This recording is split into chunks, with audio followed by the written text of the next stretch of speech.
Bueno, si les parece, queridos hermanos, vamos a ir comenzando. Le voy a pedir ahora sí oficialmente a la pastora Milagros, como miembro de la Comisión Dignidad Humana, Familia y Sociedad de la Alianza Evangélica Latina. Ella va a hacer la presentación oficial de esta jornada. Luego, el pastor Valcrey va a estar introduciendo a nuestra primera ponente, que será la congresista Milagros Aguayo. Así que adelante, querida hermana Milagros. Damos gracias a Dios por este tiempo, gracias primeramente al Señor, que Él es el que nos guía, Él es el que nos convoca y que ponga en nosotros ese ardiente deseo, y no solo deseo, sino acción, oración, acción de poder trabajar juntos por una América Latina redimida por el Evangelio de nuestro Señor Jesucristo. A nombre de la Comisión Dignidad Humana, dirigida también por nuestro pastor Daniel Coaquira de Bolivia. Aquí estamos muchos miembros de la comisión, la pastora Carlota de Argentina, el pastor Valcrey de Uruguay, de Paraguay, ¿no? Uruguay. Sí, también nuestra querida pastora Mildred de Costa Rica. Damos gracias a Dios por cada uno y decirles cuál es el propósito de la Comisión Dignidad Humana. De pronto usted dirá, ¿y quiénes son? Pues somos la Comisión Dignidad Humana, Familia y Sociedad. Es una comisión de la Alianza Evangélica Latina AEL, cuyo propósito, hermanos, es influir en las diferentes esferas de la sociedad concernientes, como hemos dicho, familia y la vida. ¿Pero basados en qué? Basados en los principios y valores que el Señor nos ha dejado en su palabra. Recuerden, en este mundo se viven de dos maneras. A mi manera, de acuerdo a la costumbre, de acuerdo a la sociedad, de acuerdo a las normas de los hombres, o vivimos de acuerdo al escrito está, a la palabra de Dios. Y muchos de nosotros sabemos que aquí está la verdadera felicidad para el hombre, vivir de acuerdo a las normas de Dios, que Dios, porque su voluntad es agradable y perfecta. Por eso, aquí en la comisión queremos brindarle a ustedes también herramientas interdisciplinarias de orientación, que difundir la palabra, la instrucción, los principios bíblicos de Dios, a fin de que el hombre pueda vivir en armonía con Dios, con su prójimo y en una sociedad justa. Ahora, hermanos, nuestra visión es que esta comisión de AEL influye en las diferentes esferas de la sociedad con los principios y valores cristianos contenidos en las Sagradas Escrituras, así como proveer las herramientas interdisciplinarias de orientación, de instrucción y difusión de los principios y valores cristianos para lograr, como hemos dicho, una vida digna en la familia, en la iglesia y sociedad. La pregunta es hoy en día, ¿te sumas tú también a este propósito? ¿Nos sumamos todos aquí? Que el Señor nos siga dirigiendo. Y también veo aquí al pastor Daniel, que ya está con nosotros. Pastor Daniel, también él es el presidente, él preside esta comisión. Él está desde Bolivia. Adelante, pastor Daniel. Gracias, Pastora Milagros. Solamente agradecer al equipo que ha organizado por la comisión esta iniciativa, a la doctora Carlota, al pastor Valcrey y a todo el equipo de coordinación de la comisión, la pastora Milagros. Dios los bendiga, muchísimas gracias. Y a los participantes y a todos ustedes, felicidades por haber acudido a este llamado de capacitarnos, de entrenarnos y de compartir experiencias que nos ayuden a seguir fortaleciendo nuestras iniciativas pro vida, pro familia, pro valores que Dios ha establecido para la humanidad en nuestros países. Entonces, muchísimas gracias. Gracias, Pastora Milagros. Dios los bendiga y que tengamos una linda jornada de compartir y de intercambiar ideas. Ahí a la doctora Grisel, qué bueno tenerla y ella va a estar siendo uno de los ponentes. Qué bueno saber eso. Entonces, solo eso, mi querida Pastora Milagros, como ya lo dijo usted, la comisión está para servir y esperamos hacer mucho más de lo que se está haciendo hasta ahora. Ah, y también feliz Día de la Familia que pasó el 15 de mayo recientemente. Ahí compartimos un pequeño video, un pequeño pronunciamiento que ustedes lo pueden usar de a poquito para sensibilizar en sus iglesias, comunidades y países. Eh, es bueno tener días especiales que nos recuerden y uno de ellos es el 15 de mayo, que es el Día Internacional de la Familia. Por cierto, desde la comisión, Dios los bendiga y felicidades. Sus familias sean bendecidas por el Señor, guardadas por el Señor y que sus generaciones sean benditos para el Señor. Un abrazo, bendiciones. Gracias, Pastora Milagros. Adelante, y doctora Carlota, Pastor Valcrey, adelante. Bueno, pasamos con Valcrey, que va a hacer la presentación del de la primera ponente. Muy bien, agradecidos por la gentileza de la presencia de nuestro prece, Pastor Daniel, allá de Bolivia, y la pastora Milagros, todo una capo, totalmente una profesional, ¿verdad? Para hablar como habló hace un ratito. A ver, yo sigo acá. Sigue acá. Estoy compartiendo simplemente el video que ya va a comenzar, así mientras lees el currículum de Milagros, ya la vamos viendo. Muy bien, solo un ratito, por favor. Eh, Tendría que hacer mi tarea, ¿verdad? De hacer un resumen, pero acá tenemos sobre Milagro una hoja extensa, muchas cosas a, a mencionar sobre esta persona tan importante en Perú y toda la América Latina para atender esta área de servicio, trabajo que nosotros estamos luchando. Yo estuve presente con ella cuando dio ese inicio de la COVID-19 y nosotros estábamos en el mismo congreso allá en Perú y fue maravilloso poder escucharla y ahora nosotros vamos a escuchar, por lo menos ver su video, ¿verdad? Su participación. Bueno, acá me enviaron sobre la pastora y defensora de la vida y de la familia, que lleva 34 años trabajando en favor de la familia en Perú, en toda Latinoamérica, ¿verdad? Junto con su esposo. Ha escrito ya 11 libros sobre el tema, fortaleciendo la familia, procurando trabajar con las alianzas, haciendo todo el trabajo de lo que le incumbe también en el quesito de la política en favor de la familia, en favor de todas las familias de Perú, la América Latina. También tengo acá sobre su vida de trabajo en Europa, África, en muchas partes, haciendo lo que nosotros estamos discutiendo el tema del día de hoy.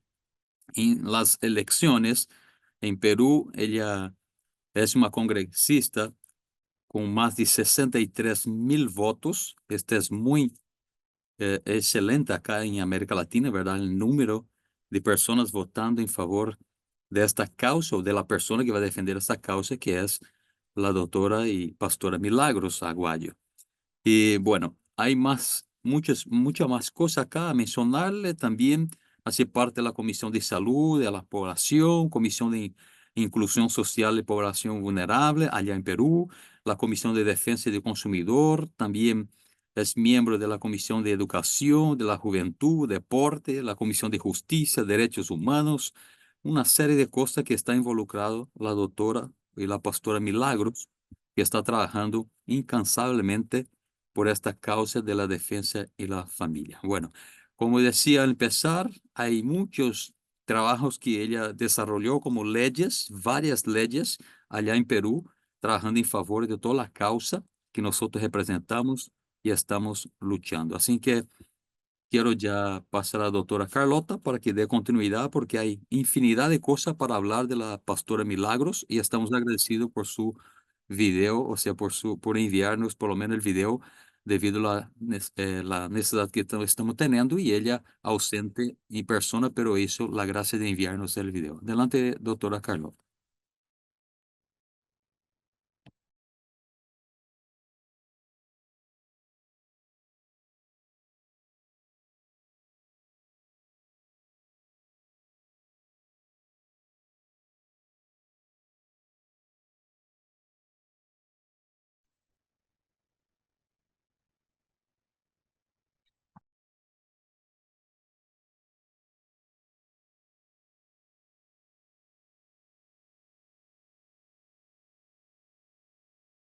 Pastora Carlota, no se escucha el audio.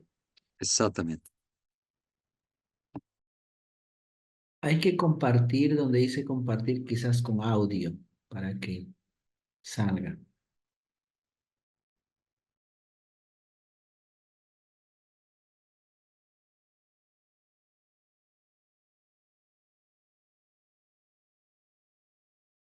Detienes el audio y luego buscas la opción compartir con audio y nuevamente lo lanzas.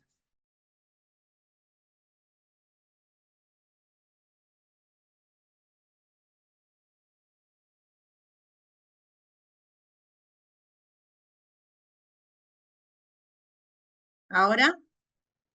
No, cierra el audio, cierra el audio. Retire el video, perdón, cierra el video.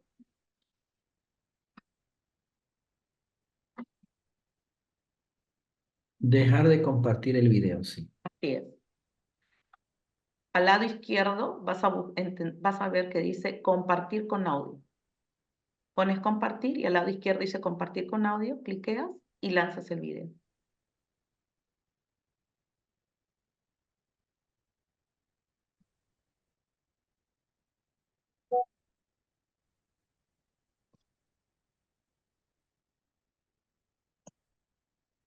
Damos gracias a Dios por su bondad. Dice que nuevas son las misericordias de Dios cada mañana. Y eso es lo que nos ayuda. El gozo del Señor, nuestra fortaleza es. Bendiciones y buenos días a toda América Latina que se ha congregado aquí en este tiempo. Dios es bueno y grande es su fidelidad.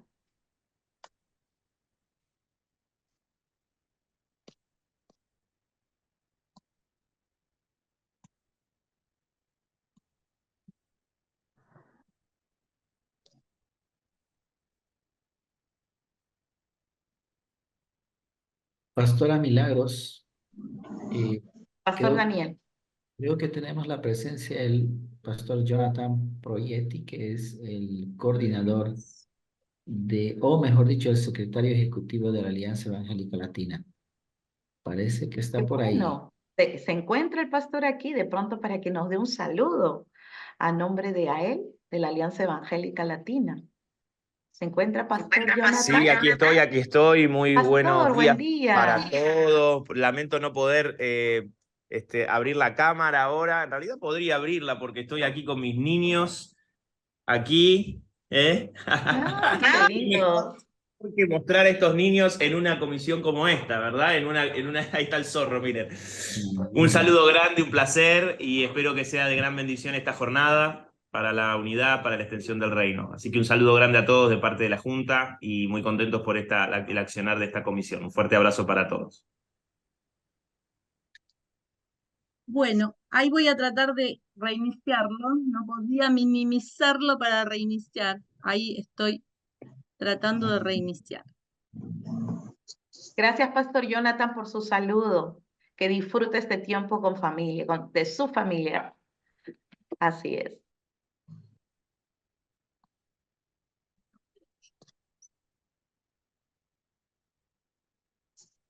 Bueno, ahí voy de nuevo. Vamos, No, vamos. En el nombre de Jesús. Así es. Opciones. Ahí estoy. Muy bien. No podía minimizar, en eso estaba. Ahí está.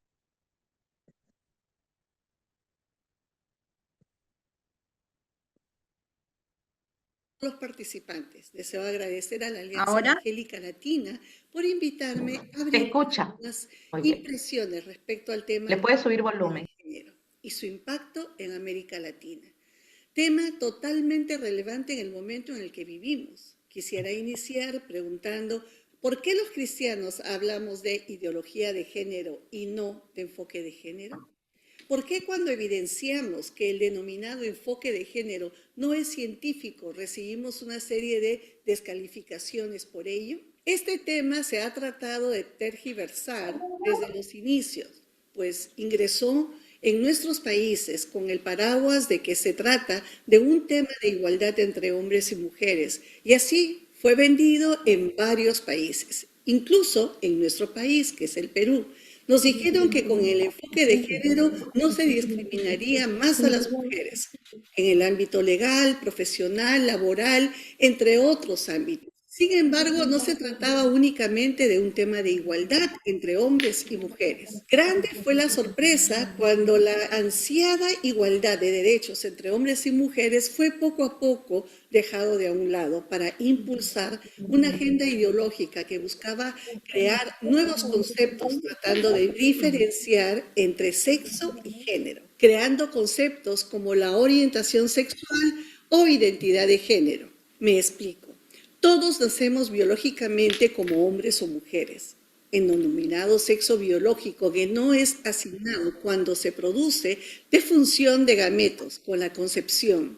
Esa es la ciencia aceptada por todos. Sin embargo, llega la ideología de género, mal llamado enfoque de género, a decirnos que el sexo biológico no importa y que nada tiene que ver con el género, concepto dinámico que se va construyendo a lo largo de nuestras vidas. Para decirlo en palabras sencillas, un día se podría amanecer sintiéndose heterosexual, al día siguiente puede considerarse homosexual. Una semana después se da cuenta que simplemente es bisexual y a los 2 meses cree ser transexual y termina el 6º mes siendo realmente heterosexual. Es decir, volvió al inicio. La ideología de género sostiene que una persona puede transitar por todos los géneros que desee a lo largo de su vida, dependiendo de cómo él se siente y de las interacciones que tiene con otras personas. Es decir, el género se adapta, se acomoda, se amolda a lo que la persona quiere ser y no solo eso.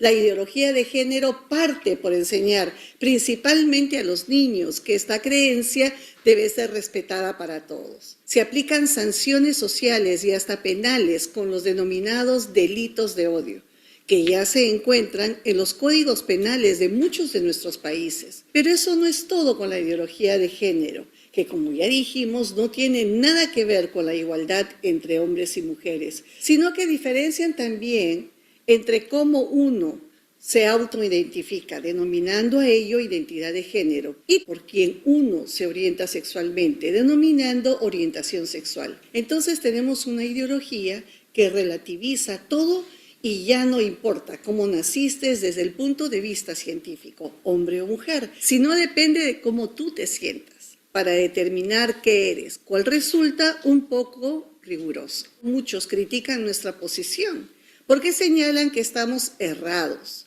y cerrados al desarrollo o que vivimos en épocas pasadas. Sin embargo, ellos son los que defienden conceptos anticientíficos para tratar de implementar una ideología en nuestras sociedades. En mi país, el Perú, al igual de que otros países de América Latina, la ideología de género ingresó a nuestras políticas públicas de la mano de organismos internacionales como las Naciones Unidas y las ONGs. Y llegó no solo con conceptos que se buscaban instalar en las políticas públicas, sino que llegó con infinidades de recursos económicos para ello. Por ejemplo, en el Perú, lograron crear Política Nacional de Igualdad de Género, lograron implementar la educación sexual integral del currículo escolar, lograron implementar el lenguaje inclusivo en todos los documentos públicos, incluidos los textos escolares. Incluso se trató de desarrollar conceptos de ideología de género a los textos escolares con la finalidad de cambiar la percepción de la sociedad desde las aulas de clase. Cuando en algún momento nos pusimos a revisar los textos escolares de nuestros estudiantes, encontramos información no adecuada para ellos. Sobre todo lo hacían a través de referencias a los links en los cuales se podía acceder a información aberrante de sexo grupal entre personas del mismo sexo, incitando a los estudiantes a explorar su sexualidad a temprana edad, sin ningún tipo de restricción. En esto radica el impacto de la ideología de género en América Latina, que se busca imponer a toda la sociedad. Para ello hacen uso de todo el dinero. Por ejemplo, en el Perú se hizo una campaña mediática inmensa para informar a la ciudadanía sobre los beneficios del mal llamado enfoque de género, señalando que se trataba de igualdad entre mujeres y hombres, cuando en realidad esta apuesta iba mucho más allá. Ahora bien, no estamos aquí para hablar solamente de cómo ha impactado la ideología de género en nuestros países, sino principalmente saber que podemos hacer algo para proteger a nuestros niños de estos contenidos ideológicos. En el Perú estamos librando una dura batalla, pues la ideología de género viene de la mano de una serie de conceptos, como la despenalización del aborto, pues la mala llamada igualdad de género es usada para que las mujeres decidan abortar libremente, argumentando que ella puede tomar cualquier decisión sobre ello. En realidad, estamos hablando de dos vidas, de la madre y del niño por nacer. Yo animo a todos los participantes que entren en el campo político, porque hoy por hoy el campo político es un campo misionero, es el único lugar donde podemos parar esta agenda de género. Nosotros hemos establecido con mi despacho el tener una agenda clara y no estamos desenfocándonos. Nosotros no vemos nada de minería, nosotros no vemos nada de economía, nosotros no vemos nada de transporte. Desde el día 1, yo me reuní con mi despacho y establecimos muy bien las reglas en las que íbamos a movernos y que íbamos a legislar. Ya con 2 años y medio de congresista en mi país, hemos logrado hacer más de 40 leyes en protección del ser humano, no solamente del niño, del huérfano, sino también hemos logrado establecer el Día Nacional en contra de la violencia sexual. También hemos logrado hacer una ley para poder proteger al niño por nacer. Nuestra Carta Magna, y seguro la Carta Magna de sus países, protegen la vida del ser humano.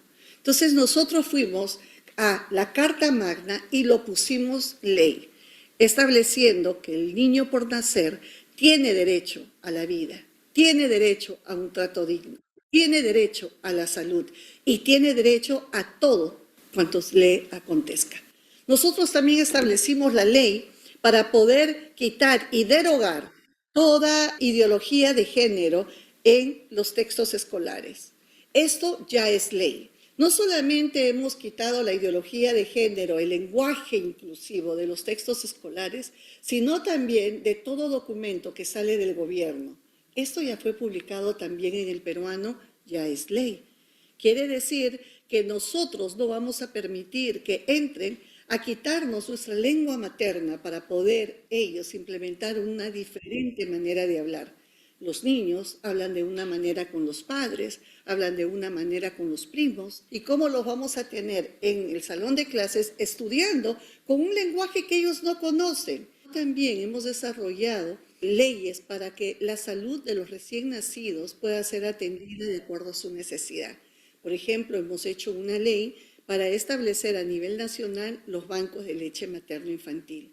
¿Por qué? Porque cuando un bebé nace prematuramente necesita la leche de la mamá. Y también esta leche puede ser llevada a todos los orferinatos para que todo bebé que quede desamparado pueda tener la oportunidad de gozar de una nueva y de la mejor alimentación. Luego hemos hecho también leyes para que los niños huérfanos que están en los orferinatos puedan tener un tiempo de permanencia, porque no es posible que los niños que entren en mi país a un orferinato tengan un proceso tan lento judicial y que sean entregados a cualquier padre que los quiera adoptar recién a los 8 o 10 años de trámite. Es terrible. Entonces nosotros estamos trabajando con los huérfanos, nos recorremos todos los albergues para ver la condición del huérfano, qué come el huérfano, dónde duerme el huérfano. Hay algunos huérfanos que son ENN, que ni siquiera tienen un documento que diga que ellos existen. Estamos haciendo un trabajo muy exhaustivo con el huérfano y achicando los procesos para que ellos pronto puedan tener una familia. Estamos también cerrando todos los orferinatos que no tienen licencia. Teníamos más de la mitad de los orferinatos a nivel nacional sin licencia. Claro, son orferinatos privados, pero ¿quién vigila cómo los tratan? ¿Quién vigila a los huérfanos? Es más, ¿quién piensa en el huérfano? Nadie.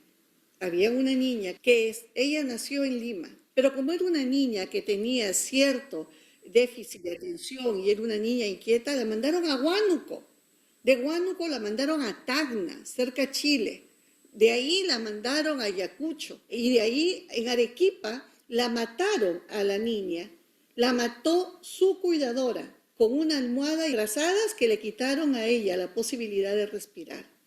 ¿Quién hizo justicia sobre esa muerte? Nadie, porque es una huérfana. Nosotros estamos encargados de luchar por los huérfanos.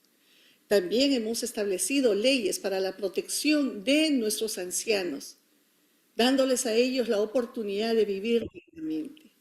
Hemos establecido leyes que ayudan a todo niño con discapacidad, para que las familias que adopten niños con discapacidad puedan tener la facilidad de la atención médica gratuita. Hemos establecido más de 40 leyes para que todo ser humano sea protegido y pueda ser realmente desarrollado de acuerdo a sus capacidades. En el Perú no había nada para los niños con espectro autista. Hoy hemos creado una ley para que se forme un centro de investigación para el autista. También hemos desarrollado un aplicativo para que todo niño autista y todo niño con discapacidad puedan ingresar a los colegios a estudiar, porque el día de hoy, cuando agarras un colegio que tiene algún puestos para estos niños, cuando ellos se dan cuenta que tiene algún tipo de discapacidad, le dicen, no, todo está lleno. Hoy los padres de familia, por medio de esta aplicación, van a saber exactamente dónde hay un lugar. Y si ellos rechazan a estos niños y no le dan la oportunidad de estudiar, el padre puede demandar. Porque hay una cuota, son 2 niños con discapacidad por salón que pueden estudiar. Estamos haciendo toda una campaña no contra el abuso infantil. Los niños no tienen por qué ser maltratados, quemados, envenenados, hasta por sus propios padres. Hemos hecho una ley para que en todos los colegios, tanto público y privado, exista una escuela de familia, para poder reeducar a las familias y los niños no vivan en medio de esta violencia. Seguimos trabajando arduamente para poder proteger. ¿Por qué? Porque la política para mí es un campo misionero. Y la única manera de proteger al ser humano está en las leyes que nuestro país pueda ejercer. Ellos están entrando de una manera increíble para que todo el enfoque de género sea transversal. Yo he hecho una ley para que también todo el enfoque de familia sea transversal y así poder no ver al individuo, porque lo que ellos quieren es separar al individuo del hogar. Lo que yo quiero es que cada individuo sea puesto dentro de un grupo de personas que desarrollan una vida juntos y que sea en las políticas también pensado en este enfoque de familia. También hemos hecho una ley que va a proteger mucho a los niños, porque no existía, acá teníamos un vacío tremendo. Se encontraba una persona mayor con niños y los vendía, no había nada que pueda retener al hombre por más de 24 horas en la comisaría, porque los fiscales no tenían ninguna ley en que ampararse para poder detenerlos más tiempo e investigar. Nosotros hemos hecho una ley para que esa persona que está vendiendo niños tenga el mismo trato de un traficante. Nosotros, como despacho, hemos tratado de avanzar. Nos queda todavía la mitad de nuestra jornada. Así que estamos felices de poder compartir con ustedes y animarlos a que puedan entrar a este campo misionero para poder proteger a los individuos y a nuestra familia de una agenda que está llena de cultura de muerte, que está entrando a todos los espacios vacíos. Por eso es que tenemos que ocupar los cristianos esos lugares y así proteger la creación de Dios. Ser la voz de aquellos que no tienen voz es el lema de mi despacho. Y queremos realmente poder ser la voz del huérfano, del niño por nacer, de los ancianos, de toda persona con discapacidad. Muchísimas gracias por la oportunidad de compartir mi testimonio y compartir también la actualidad de la ideología de género en mi país. Muchísimas gracias.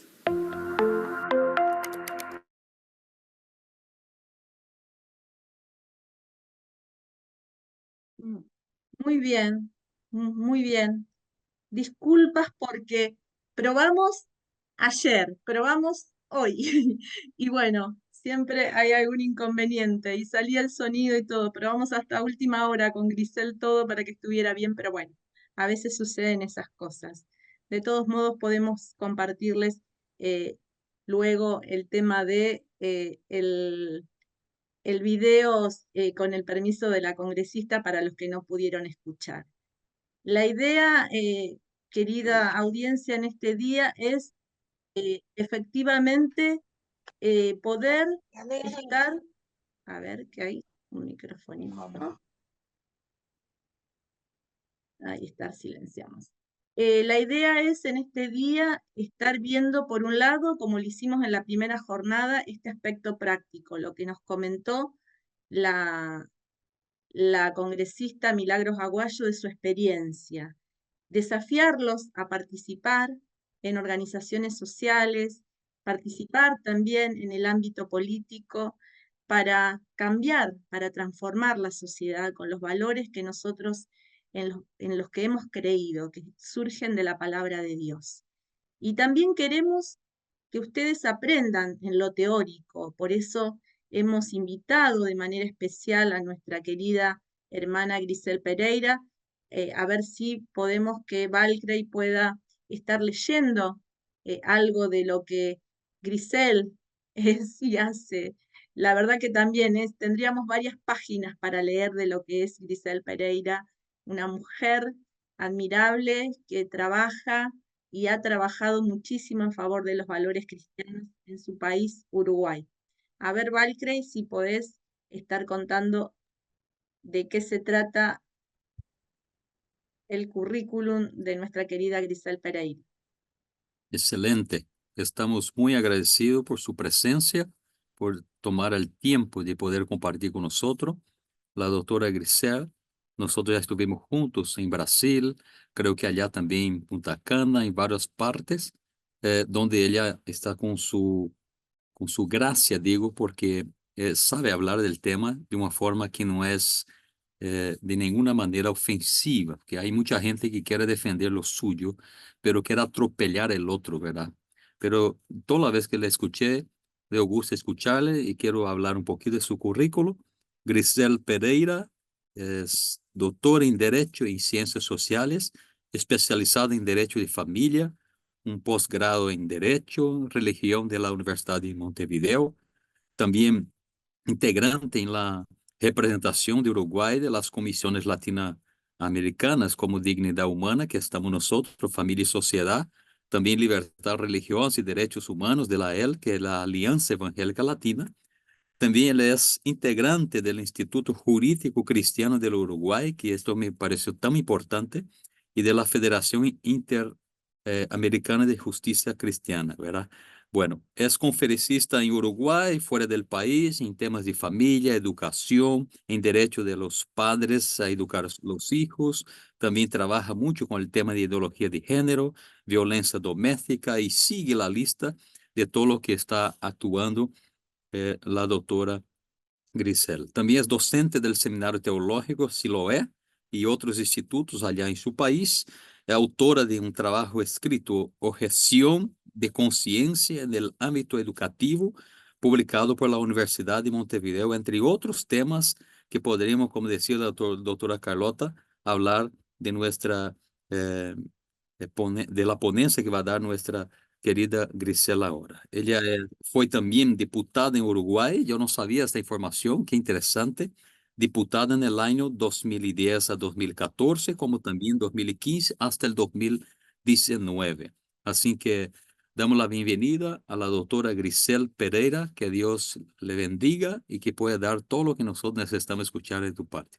Dios te bendiga, bendiciones.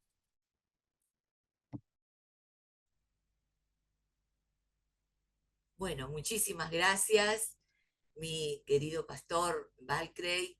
También, por supuesto, mi agradecimiento a la también, y no es por redundar, mi querida Carlota López, que es colega y amiga. Así que quisiera, por supuesto, también agradecer, como ya se ha presentado, al presidente de la Comisión de Dignidad Humana, Familia y Sociedad, al pastor Daniel Coaquira, que estuvo también saludándonos, a las pastoras Milagro, que integran esta subcomisión dentro de lo que estamos hablando y han organizado en una forma creo que muy importante estas jornadas de lo que es conferencia sobre la ideología de género y su impacto en América Latina.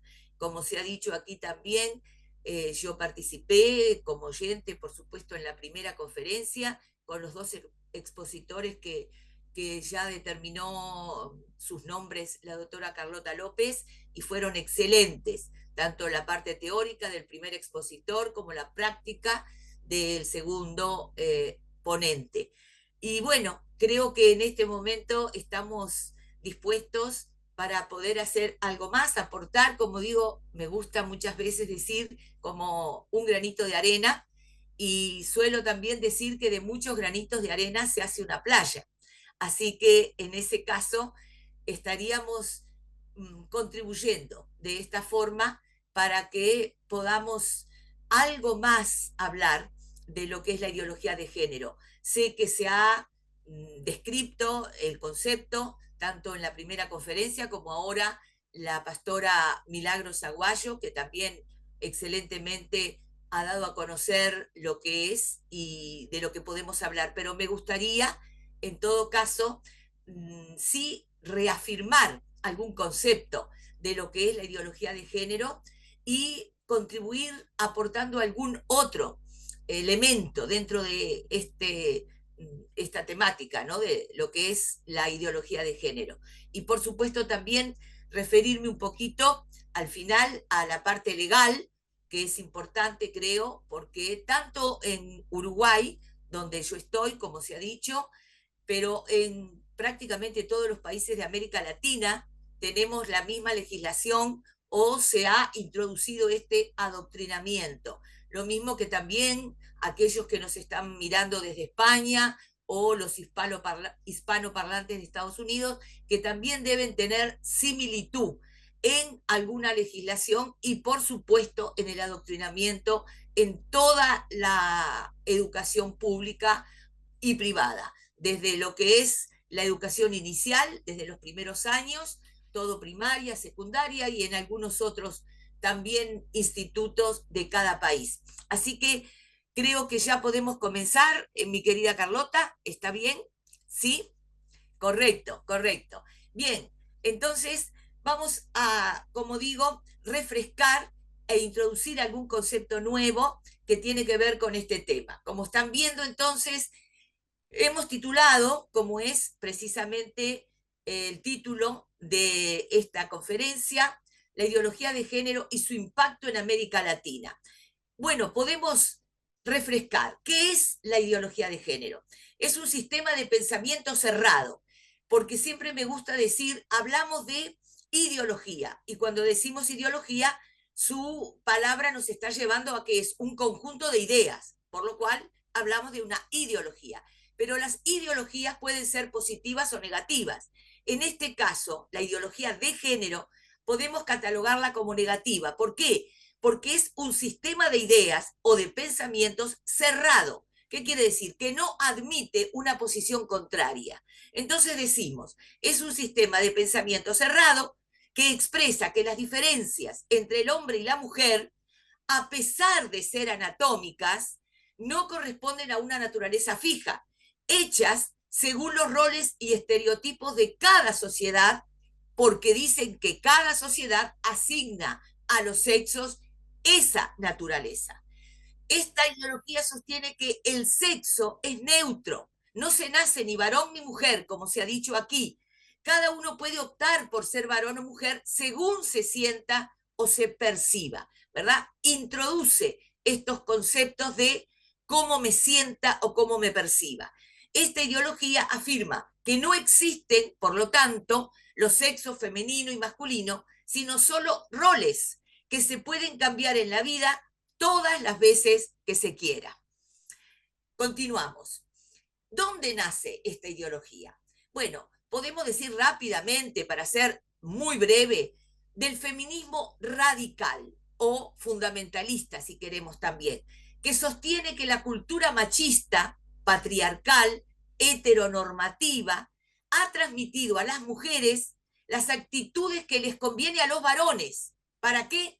para mantenerlas sometidas a sí mismos, o sea, a los varones, ¿verdad? De ahí que entonces se está hablando ahora de este feminismo radical que empodera a la mujer quizás hasta más allá de lo que puede hacer el hombre.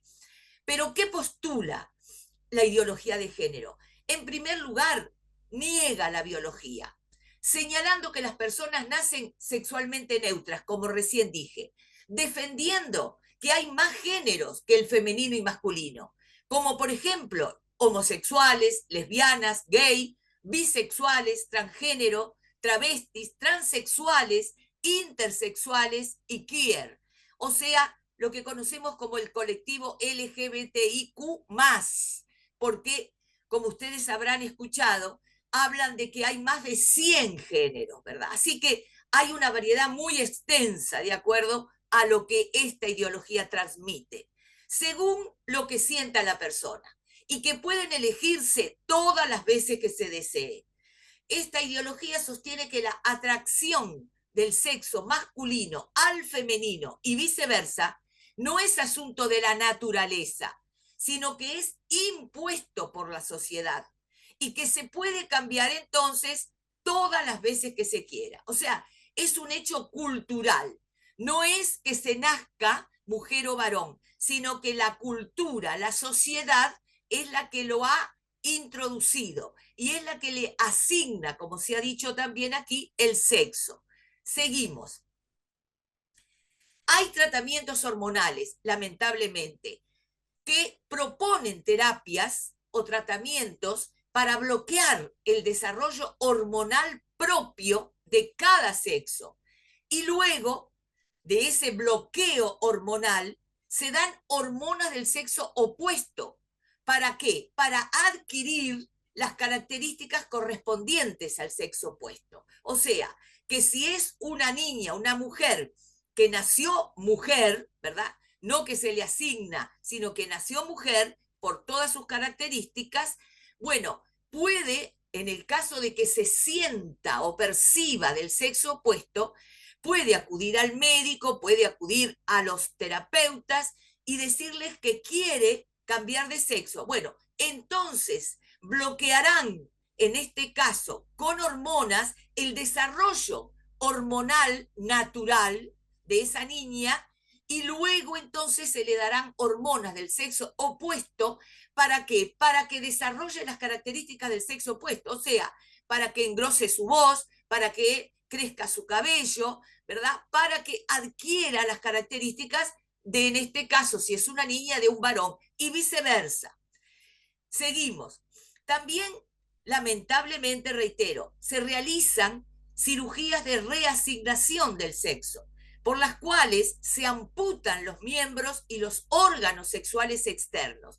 Esto es aberrante, porque cuando esa niña o ese niño o ese adolescente o ese joven se sienten o perciben, como decimos, del sexo opuesto y acuden a esos terapeutas para que hagan estos tratamientos hormonales, aún pueden decidir hacer cirugías en sus miembros sanos, amputar sus miembros sanos, ya sea una mujer, amputar sus senos, ya sea el varón, amputar su sexo, su miembro viril, sanos, órganos completamente sanos, a los efectos de qué? De poder entonces exteriormente ser también o representar a lo que se entiende que es el sexo opuesto.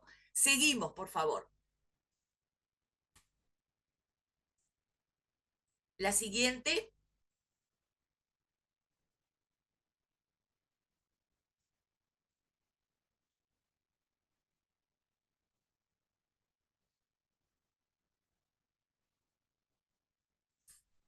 Es, como les decía, tremendo, ¿no? Porque estas cosas sí que pueden corresponder a ese término aberrantes. Pero, ¿qué dice la biología sobre esto que hablamos? Biológicamente, los cromosomas XX corresponden a la mujer y XY al varón. Pero además existen otros cromosomas que también diferencian a los varones de las mujeres, tanto que los científicos sostienen que cada célula del cuerpo humano puede definir si se es varón o mujer. Y haciendo estos estudios hemos visto que los científicos dicen que si hacemos un estudio al microscopio de un cabello o de una gota de sangre o de saliva, quizás de cada uno de los que hoy están escuchándonos, ese científico podría decir que esa persona es un varón o si es una mujer, porque todas las células del cuerpo son diferentes. Los que estudian dicen que las células de la mujer tienen un núcleo oscuro que diferencia a los varones. Por lo tanto, nadie puede sostener una teoría como la de la biología, más que cuando se comprueba que todo esto es natural, porque realmente Dios nos hizo de esa manera. Por lo tanto, se podrá cambiar externamente, ¿verdad? Con estas cirugías de reasignación de sexo, pero interiormente se sigue correspondiendo con el sexo biológico de nacimiento. ¿Seguimos? ¿Qué dicen los profesionales sobre el tema?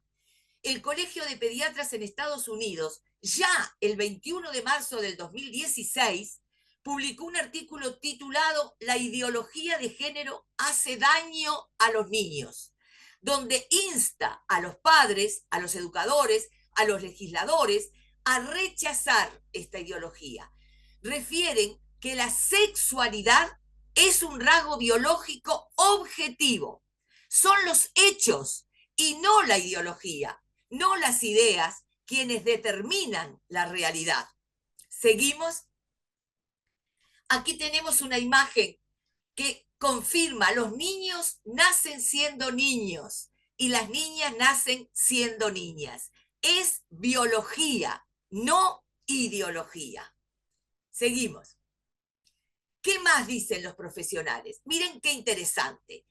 Cuando un niño biológicamente sano cree que es una niña, o una niña biológicamente sana cree que es un niño, dicen los profesionales que existe un problema psicológico objetivo que está en la mente, no en el cuerpo, y debe ser tratado como tal. Para el Colegio Americano de Pediatras, estos niños sufren disforia de género, que es un trastorno mental que está reconocido ya en el Manual Diagnóstico y Estadístico de la Asociación Americana de Psiquiatras. Esta disforia de género, los psiquiatras dicen que en un grado mínimo es algo que en la edad de la adolescencia, donde están ocurriendo todos estos cambios, estas transformaciones en el cuerpo, en las hormonas, todo esto se puede dar, pero en un porcentaje mínimo de adolescentes.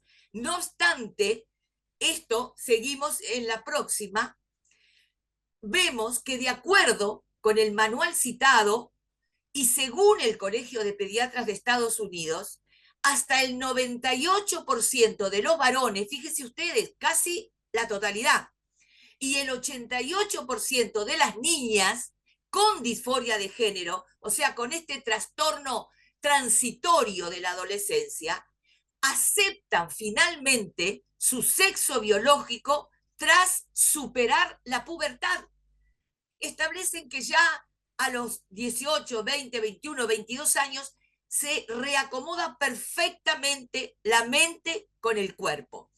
Los pediatras afirman también que los niños que utilizan durante la pubertad estos bloqueadores hormonales para suplantar al sexo opuesto requerirán durante la adolescencia hormonas del sexo opuesto, como hemos visto. Pero ¿qué sucede? Estas se asocian con riesgos peligrosos para la salud. ¿Por qué? Porque pueden determinar en esos adolescentes o jóvenes presión arterial alta, coágulos de sangre, accidente cerebrovascular y cáncer, entre otras cosas, lamentablemente. Continuamos. ¿Qué dicen los profesionales respecto de estos tratamientos hormonales? Bueno, los profesionales advierten que sus consecuencias son irreversibles. Por lo tanto, si se comienza a temprana edad, o sea, en la niñez o adolescencia, el riesgo es muy grande, porque si se arrepienten luego de esta o de este tratamiento hormonal, no pueden volver atrás. Las estadísticas expresan que el número de suicidios entre adolescentes y jóvenes es mayor cuando los jóvenes se han sometido a tratamientos hormonales y más aún cuando se han sometido a cirugías y más tarde se arrepienten.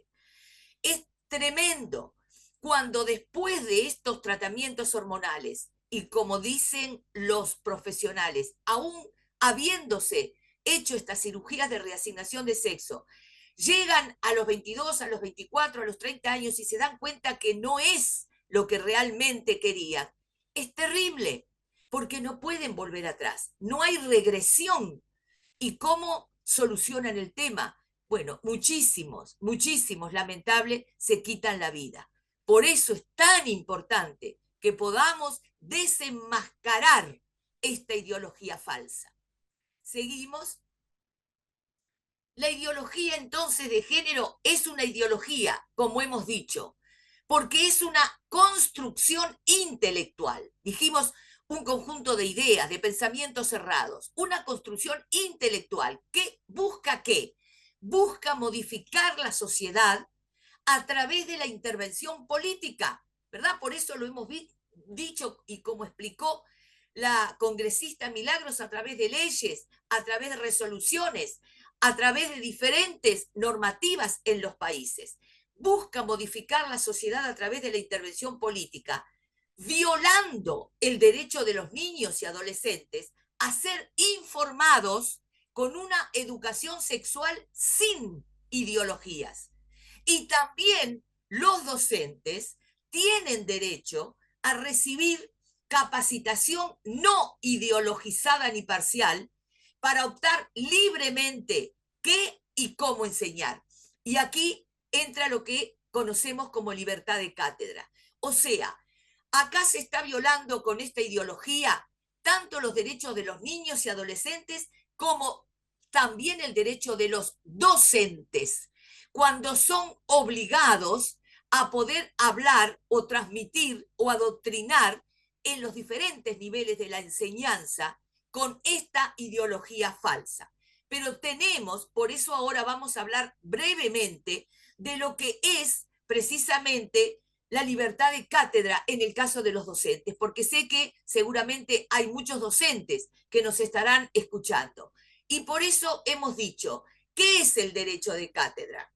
La libertad académica, también llamada o libertad de cátedra, es el derecho a la libertad que corresponde, y miren ustedes, a estudiantes y a profesores para poder aprender, enseñar, investigar y divulgar el pensamiento, el arte y el conocimiento sin sufrir presiones económicas, políticas o de otro tipo por ello. Por eso hablamos de que se viola el derecho de los niños y adolescentes y de los docentes cuando se les presiona para que estén impartiendo esta doctrina falsa. Seguimos. Entonces, en la próxima, la libertad académica, como hemos dicho, es la libertad de cátedra que corresponde a los estudiantes y profesores. Seguimos con la próxima, por favor.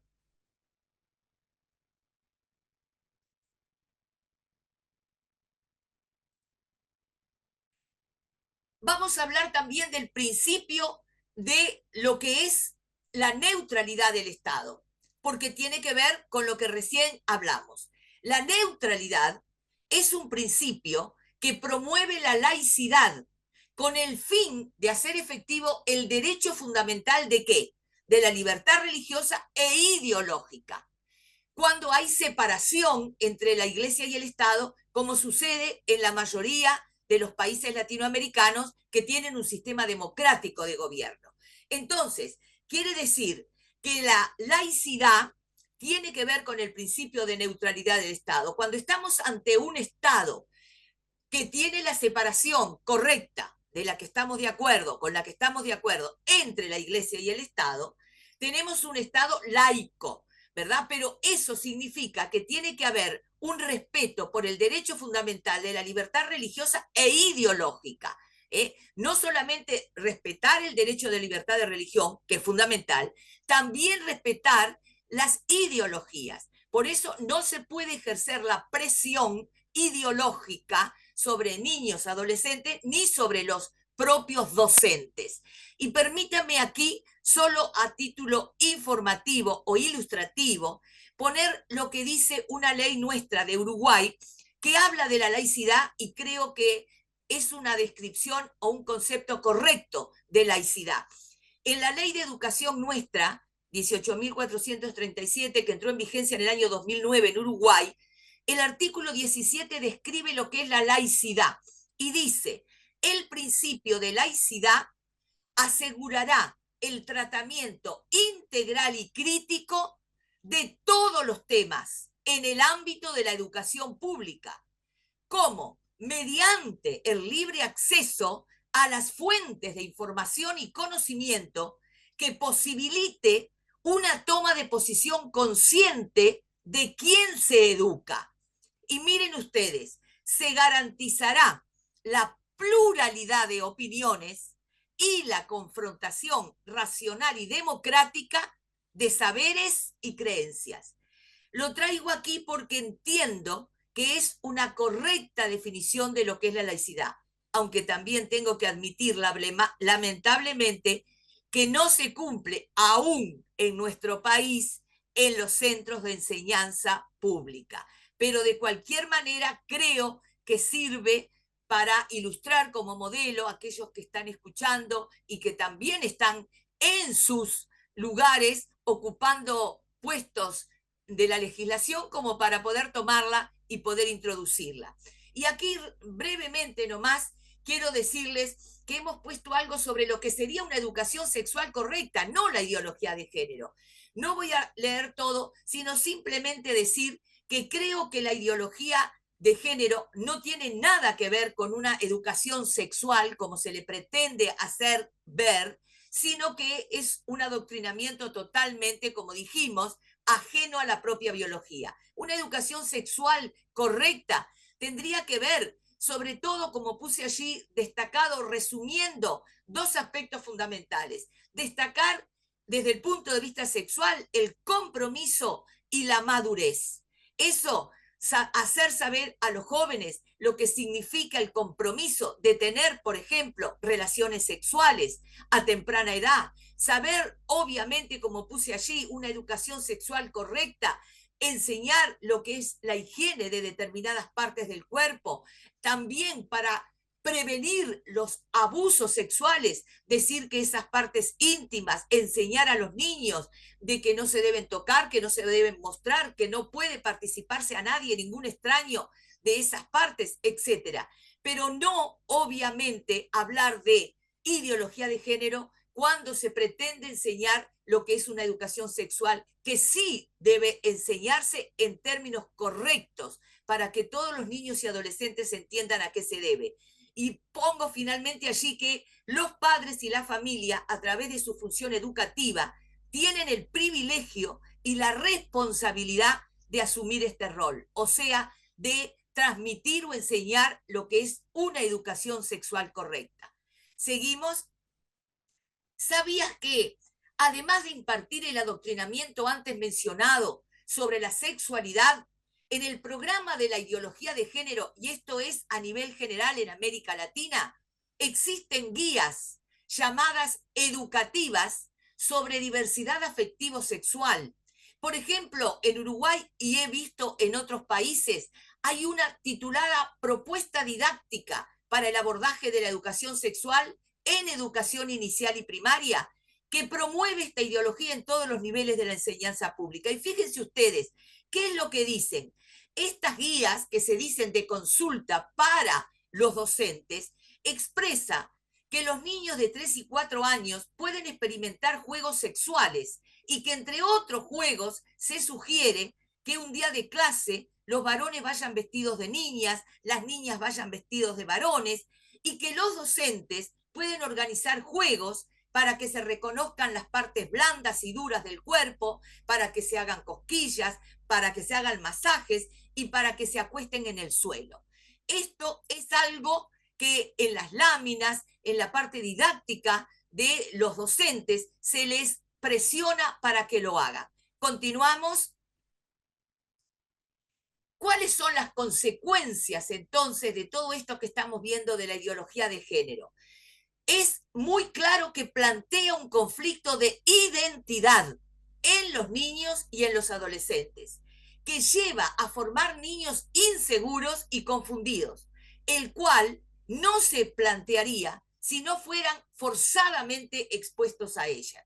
Sus conceptos, los conceptos de la ideología de género, se oponen directamente a los principios éticos y morales de una enorme cantidad de ciudadanos que están siendo catalogados de retrógrados, de atrasados o de mente cerrada. Lamentablemente, en eso es que muchas veces nos vemos.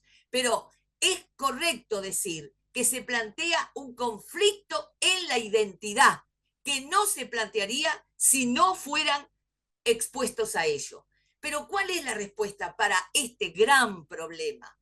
La respuesta es que como padres, como familia, debemos velar por los derechos y la educación de nuestros hijos.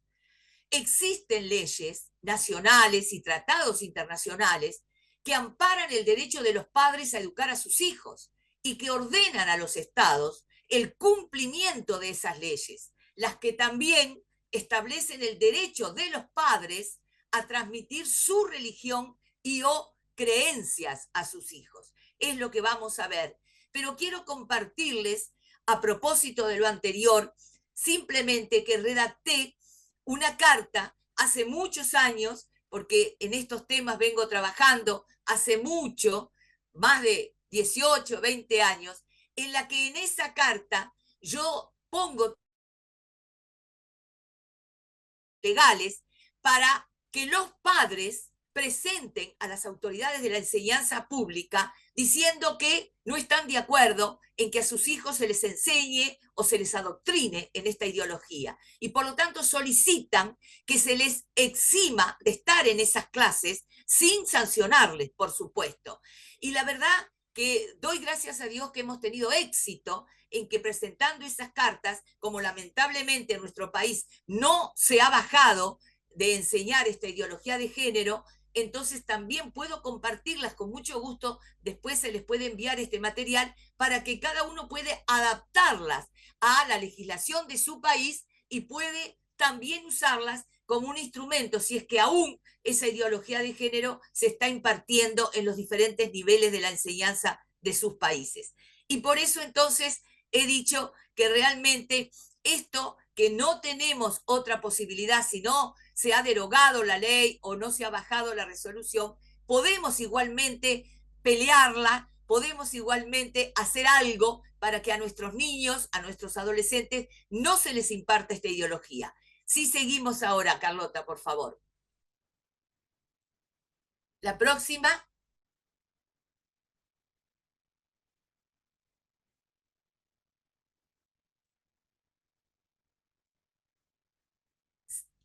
¿Seguimos?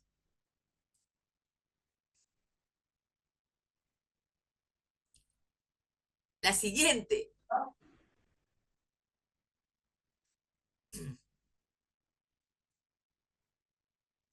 Entendemos que las personas mayores de edad tienen derecho a elegir su opción de vida, pero no podemos permitir que los derechos de los niños y adolescentes estén siendo vulnerados por un grupo minoritario de personas que pretenden imponer una ideología que es contraria a la ciencia, como hemos dicho, y es opuesta a la biología, porque no tiene sustento científico ni biológico. Debemos enseñar a los niños, a los adolescentes, la verdad. Varón y hembra los creó Dios, es lo que dice su palabra, y la ciencia y la biología lo confirman. Eso es la firma. Por eso, con los niños, no. Con los niños, no. Eso es lo que queremos que quede bien claro. Seguimos. ¿Quién tiene el derecho de educar a los hijos? Y acá he hecho este estudio hace tantísimos años porque creo que es importante que podamos tener este conocimiento. ¿Quién tiene derecho de educar a los hijos? ¿Los padres o el Estado? Y para eso entramos a ver qué significa educar y enseñar. Educar es un proceso de formación integral de la personalidad del ser humano. Educar en su sentido estricto significa encaminar, dirigir, formar íntegramente a una persona para asegurar la formación y el desarrollo del ser humano. Fíjense ustedes, esto es formar la personalidad del individuo. Entonces, educar adquiere su mayor importancia cuando nos referimos a educar a niños, adolescentes y jóvenes. Tarea que sin lugar a dudas está asignada a los padres como referentes inmediatos y bajo los cuales se encuentran legalmente los niños, adolescentes y jóvenes. Situación natural que se da por pertenecer a la familia. No olvidemos que la familia es la primera institución creada por Dios. Y por otro lado, entendemos que el concepto enseñar se refiere a impartir conocimiento, a instruir, a informar acerca de datos, o sea, enseñar historia, geografía, informática, etc. O también a desarrollar habilidades técnicas, como para un oficio, etc. Esta tarea sí debe ser la labor o la función del Estado. Esto es lo que corresponde al Estado. Siguiente.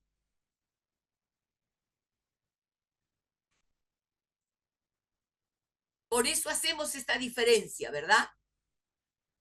Lo que corresponde a los padres y lo que corresponde al Estado. En la próxima, de lo anterior, se deduce que impartiendo en la enseñanza pública el contenido de las guías de educación sexual, o sea, de ideología de género, se confunde la enseñanza con la educación. Y el Estado se arrogaría para sí la educación, violando las normas de carácter nacional e internacional, que inclusive estas últimas, internacional, para la mayoría de la doctrina, tendrían rango superior a las nacionales.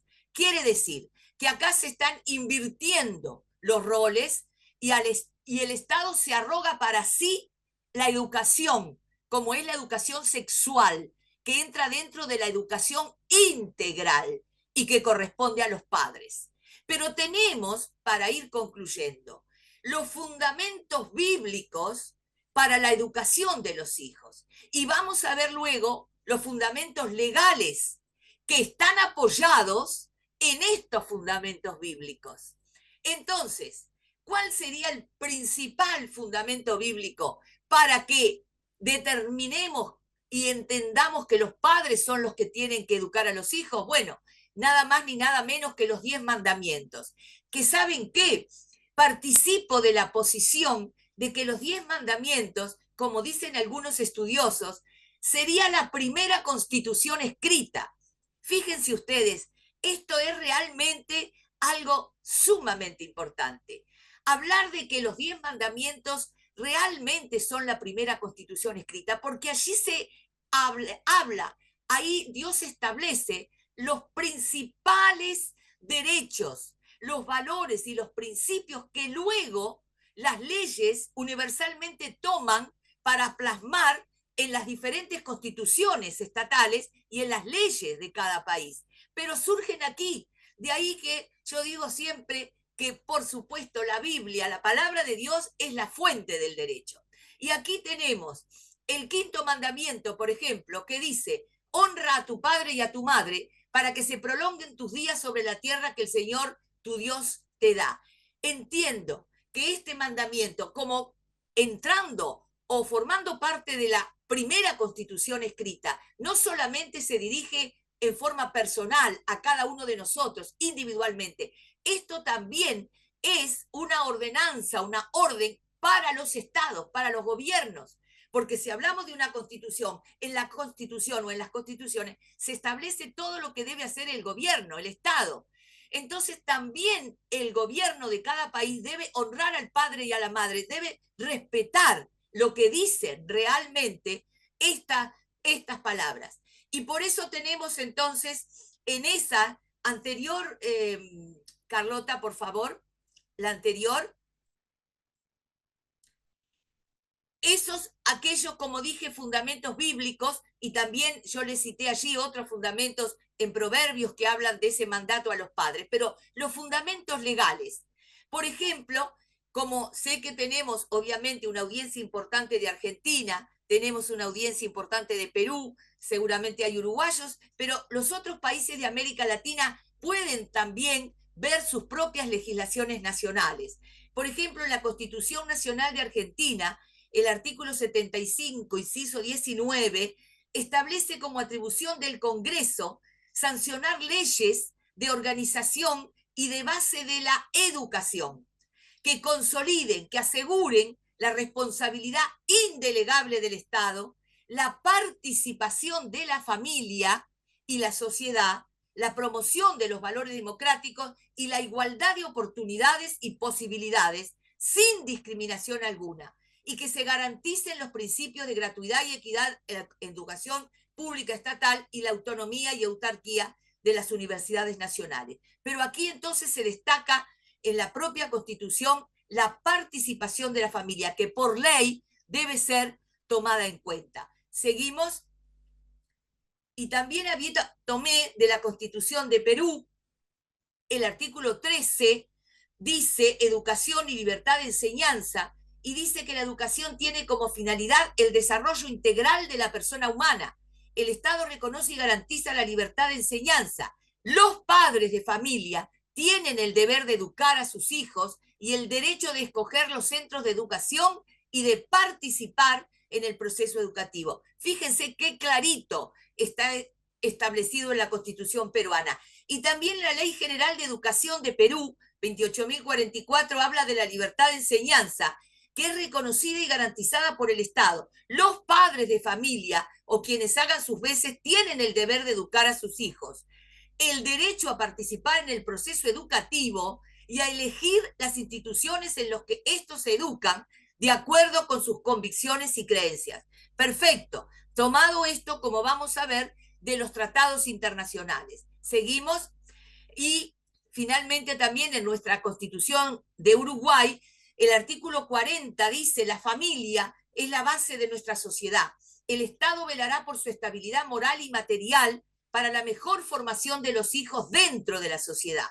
Y el artículo 41 dice: el cuidado y educación de los hijos, para que éstos alcancen su plena capacidad corporal, intelectual y social, es un deber y un derecho de los padres. Y el artículo 258 del Código Civil, que es una ley que regula toda la familia, dice: los padres dirigen la educación de sus hijos y los representan en todos los actos civiles. Seguimos. Y yendo a los tratados internacionales, que son ley en todos los países, en cada uno de los que están mirando, seguramente han sido ratificados. Aquí tenemos el fundamento legal de lo que hablamos, porque la Convención sobre los Derechos del Niño dice que los estados se comprometen a asegurar al niño la protección y el cuidado que sean necesarios para su bienestar, teniendo en cuenta los derechos y deberes de sus padres, tutores u otras personas responsables de él ante la ley, y con ese fin tomarán todas las medidas legislativas y administrativas adecuadas. El artículo 40 de la misma Convención: los estados partes respetarán el derecho del niño a la libertad de pensamiento, conciencia y religión. Los estados partes respetarán los derechos y deberes de los padres y, en su caso, de los representantes legales, de guiar al niño en el ejercicio de su derecho de modo conforme a la evolución de sus facultades. Seguimos. El Pacto San José de Costa Rica, que es otro tratado internacional, habla de la libertad de conciencia y religión y dice: los padres y en su caso los tutores tienen derecho a que sus hijos o pupilos reciban la educación religiosa y moral que esté de acuerdo con sus propias convicciones. Y el Pacto Internacional de Derechos Civiles y Políticos dice: los estados partes en el presente pacto se comprometen a respetar la libertad de los padres y en su caso de los tutores legales para garantizar que los hijos reciban la educación religiosa y moral que esté de acuerdo con sus propias convicciones. Y la siguiente, la Declaración Universal de los Derechos Humanos de 1948, que esta declaración, queridos míos, es la que da pie y fundamento a todos los tratados internacionales que hemos visto y que solamente citamos algunos, pero hay más. ¿Y qué dice? Dice que los padres tendrán derecho preferente a escoger el tipo de educación que habrá de darse a sus hijos. Con esto culmino la parte de derechos humanos. ¿Por qué? Hemos dado a conocer estos fundamentos bíblicos y legales para que sean usados en defensa de los derechos de los padres, en las situaciones que sean necesarias, ya sea en los diferentes niveles de la enseñanza pública, como en otros lugares que así lo requieren. ¿Seguimos? Y acá tenemos una imagen a favor del diseño original. Como dice Génesis 1:27, realmente el papá, la mamá y los hijos. Esta es la familia que Dios creó originalmente. Por eso ponemos viva la familia. Y culminando, permítanme unas reflexiones finales de 3 hombres que realmente son personas encumbradas a nivel del mundo. Por ejemplo, lo que dijo Martin Luther King: no me preocupa el grito de los violentos, de los corruptos, de los deshonestos, de los sin ética. Lo que más me preocupa es el silencio de los buenos. Albert Einstein dijo: el mundo es un lugar peligroso, no por causa de los que hacen el mal, sino por aquellos que no hacen nada para evitarlo. Y finalmente, León Tolstoy dijo: el mundo moderno ha perdido temporalmente a Dios y sin él no puede vivir. ¿Por qué hago estas reflexiones? Porque con lo que hemos hablado, creo que de alguna manera podemos contribuir, como dije al comienzo, con un granito de arena para hacer luz a aquellos que todavía no la tienen.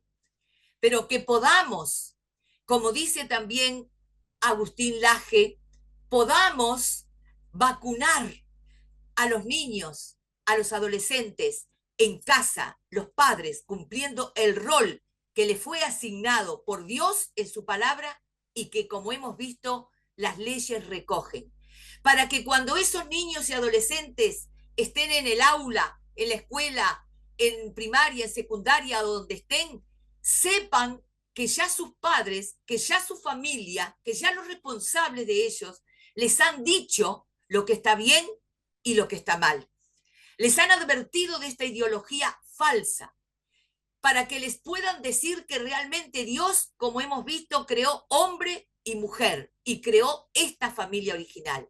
Eso, mis queridos, hará que tengamos niños sanos, que por ende tengamos familias sanas y como resultado de las familias sanas y saludables tengamos sociedades sanas y saludables, porque de todas las familias se hace la sociedad.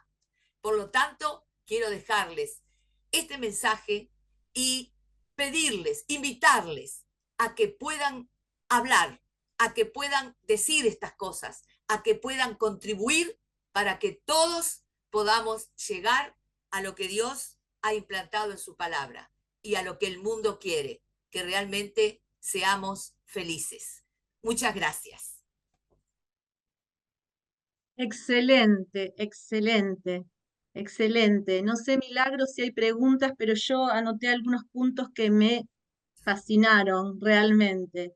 Uno, el tema de la distinción entre educación, lo que es educar y lo que es enseñar, instruir, qué diferencia y qué le corresponde a los padres y qué le corresponde al Estado, esa delimitación, el derecho humano a la educación y lo que las convenciones internacionales reconocen como el derecho de los padres y la responsabilidad de los padres. También muy interesante el tema cuando hablaste de que está formado cada célula de nuestro ser, dice que somos hombre o somos mujer. Eso también maravilloso, porque Dios hace todo perfecto y no solo pone órganos genitales, sino que nos pone cada célula nuestra, desde el cabello, las uñas, todo, somos mujer y todos son hombre. Realmente la perfección de Dios. Cuando estas ideologías quieren invadirnos, lo que están cuestionando, como decías también, es el tema de la identidad, el tema de la identidad. Cuando se está cuestionando a la creación de Dios, en realidad se está cuestionando a Dios. En realidad lo que hace esta ideología es cuestionar la existencia misma de Dios y la obra creadora de Dios. Y gracias a Dios que tenemos personas preciosas como vos, Grisel, que pueden transmitir no solo los conocimientos jurídicos que tenés, tu experiencia, sino lo que viene de parte de Dios. Una impartición, le llamo yo. Cuando es algo así, es más que una clase, una enseñanza, una ponencia. Es una impartición y por eso le damos tantas gracias. Tantas gracias. A ver, Milagros, por favor, si hay alguna pregunta que han escrito en Sí, el chat. sí. Y antes, doctora Grisel, yo sé que este es un tiempo que usted está compartiendo, pero son tiempos, años de experiencia, años de caminar de la mano de Dios, de defender allá en el Uruguay y en otros países, y poder hablar al pueblo de Latinoamérica los principios bíblicos y las leyes, porque usted ha estado compartiendo las diferentes leyes en los países. Yo creo que salimos más que desafiados, pero no solo motivados, ojo, porque la motivación, la emoción se va. Yo creo que con un fuerte sentir de Dios en nuestros corazones para defender a los niños, a los jóvenes. Y como hemos visto, es educar, los padres educamos. Y esa es la misión de la Comisión Dignidad Humana, Familia y Sociedad, de proveerles a ustedes herramientas, las leyes en nuestros países, la palabra de Dios sobre todo, para que no nos quedemos pasivos, inactivos. Recuerden, el Señor demanda que seamos esforzados y valientes. No el silencio, como hemos leído hace un rato, el silencio, lo que preocupa es el silencio de los justos, de los buenos. Así que sigamos adelante, doctora Grisel, muchísimas gracias. Hay una pregunta de Eduardo Greco. Él hace la siguiente pregunta. Doctora Grisel, cómo enfrentar la presión a los docentes cuando citan el derecho superior del menor? Repito, ¿cómo enfrentar la presión a los docentes cuando citan el derecho superior del menor? Bien, bueno, es muy acertado, porque justamente ese tema de citar el interés superior del niño es el que usan, digamos, y permítanme la expresión, como caballito de batalla en los centros de enseñanza o aquellos que están a favor de la ideología de género. Pero yo quiero decirles algo precisamente al respecto que lo he venido diciendo.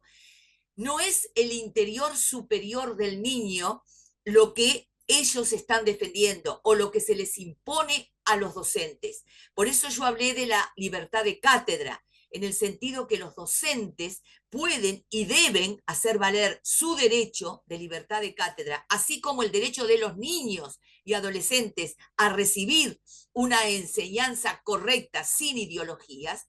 Los docentes también tienen el derecho de impartir ese conocimiento, como dijimos, las diferentes áreas de lo que es la enseñanza, el conocimiento, que si bien en algunos casos, como lo que estamos estudiando, se les está presionando para que incluyan esta ideología, ellos o los docentes pueden, haciendo uso de su libertad de cátedra, también decir que hay otra posición que es de la que ellos participan y que que contradice o no está de acuerdo con esa ideología.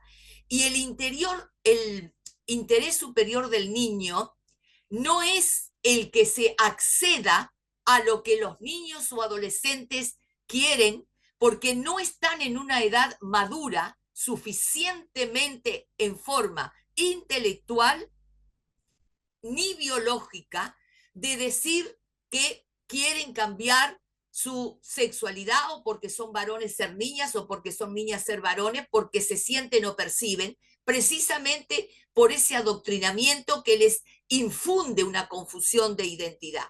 Entonces hay que defender que el interés superior del niño no es ese. El interés superior del niño es darle al niño lo que realmente corresponde, lo que es saludable para su mente y para su cuerpo. El interés superior del niño no puede ser lo que niños o adolescentes, que como la edad de la adolescencia y el término lo dice, adolecen de lo que realmente es importante desde el punto de vista psíquico, intelectual y hasta biológico, para decir que quieren ser del otro sexo. No están en condiciones, no están formados, no están capacitados, no han llegado a la mayoría de edad. Precisamente por eso batallamos, porque no han llegado a la mayoría de edad. El interés superior del niño no puede ser o no puede prevalecer sobre lo que es el derecho de los padres, lo que es el derecho, no solo como nosotros lo estamos hablando, porque es un derecho determinado en la palabra de Dios por Dios mismo, sino porque la ley, el derecho, las leyes, los tratados internacionales y las leyes nacionales recogen. Entonces, cuando se hace prevalecer el interés superior del niño, ese interés superior está violando el derecho de los padres, que en ese caso está por encima del interés superior del niño. El interés superior del niño no puede prevalecer frente a los derechos de los padres, que están amparando ese derecho de educación tanto en los tratados internacionales como en las leyes nacionales. Eso es una falacia. Gracias, doctora Grisel. Yo creo que nos va quedando más claro, con mayor entendimiento, todas las acciones que debemos tomar, y también pararnos firmes como hijos de Dios, y con todo lo que estamos recibiendo, poder defender y también valorar y defender a nuestros niños. Yo solo quiero, antes de decir la siguiente pregunta, veo una imagen que me enternece aquí en pantalla. Veo a Roberto Antonio Berrospe Machín, con su esposa, pero yo lo veía hace un ratito con un bebito. ¡Qué tierno! Ese bebé que están en sus brazos, que ustedes tienen que cuidarlo, y que represente a todos los niños de la América Latina este día. Levante su mano, ahí están con este bebito, si lo pueden ver. Tenemos que defender a nuestros niños, porque ellos están en este sistema, pero en casa los tenemos que limpiar, les tenemos que hablar con la palabra de Dios. Que Dios bendiga a todos los niños, a la niñez de nuestra América Latina. Amén. Amén. Sigo con la siguiente pregunta aquí. La misionera Carmen Moyo desde Perú. Discúlpame, Roberto, ¿tienes una pregunta para que seas el siguiente? ¿Sí? ¿Levantas tu mano? Buenas tardes. A ver, vamos a darle paso un ratito a Antonio y sigo con la siguiente pregunta. Roberto. Bueno, cortito. Primero que nada, bueno, agradecer. En realidad no una pregunta, es agradecer. Yo soy de Uruguay, somos de Uruguay, de Florida, el mismo país que la doctora. Muy bueno todo lo que se introdujo en las exponencias en general. Y bueno, en lo personal somos cristianos, y en lo personal hay un pasaje de la Biblia, cortito lo quiero decir, que es Mateo 5:13-16, que dice: ustedes son la sal de la tierra, pero si la sal pierde su sabor, ¿cómo volverá a ser salada? Ya no servirá para nada, sino para ser arrojada a la calle y pisoteada por la gente. Y después dice: ustedes son la luz del mundo, una ciudad sentada sobre un monte no se puede esconder.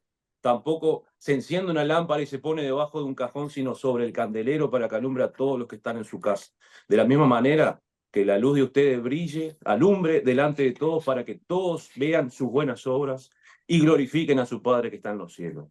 Creo que este es un pasaje muy lindo, muy bueno, que identifica lo que actualmente nos está pasando a los cristianos, que en parte me gustó mucho lo último que también puso la doctora, las reflexiones.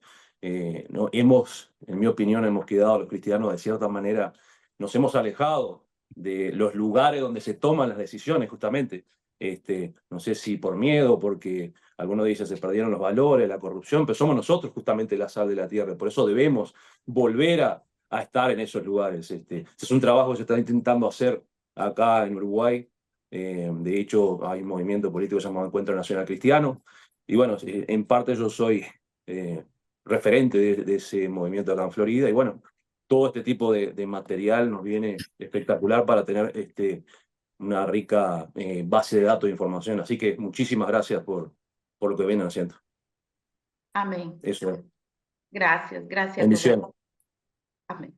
Quizás no podemos dar la palabra, por eso pedimos que se hagan las preguntas escrito, porque tenemos un tiempo del Zoom que ya se nos está por terminar, y por eso, Milagros, si puedes leer las preguntas y no nos pasamos del tiempo para ser respetuosos de los que están desde temprano. La siguiente pregunta es de la misionera Carmen Moyo de Perú. Si bien tenemos leyes que mencionan la libertad de opiniones, esta libertad se sesga a favor de quienes tienen el control, como sucede en la escuela y en los medios de comunicación y redes sociales. Y pronto en algunas iglesias que lo asumen como el respeto a los derechos humanos y el amor de Dios. Pregunta, ¿cómo fortalecer nuestra alianza, doctora Grisel, para contrarrestar este avance siniestro? Bueno, quizás creo entender que lo que dice la pastora es como que se ve vulnerado ese derecho de libertad de expresión, ¿verdad? O de pensamiento. El derecho de libertad de expresión precisamente es la manifestación del pensamiento, ¿verdad? Por eso tenemos derecho de libertad de pensamiento y de expresión, porque expresamos eso que pensamos. Pero de ninguna manera, mi querida pastora, podemos permitir o debemos permitir de que sea violado ese derecho de libertad de expresión, tanto en la iglesia, en lugares donde podamos como cristianos decir, hablar de todo lo que tiene que ver con lo que estamos ahora expresando.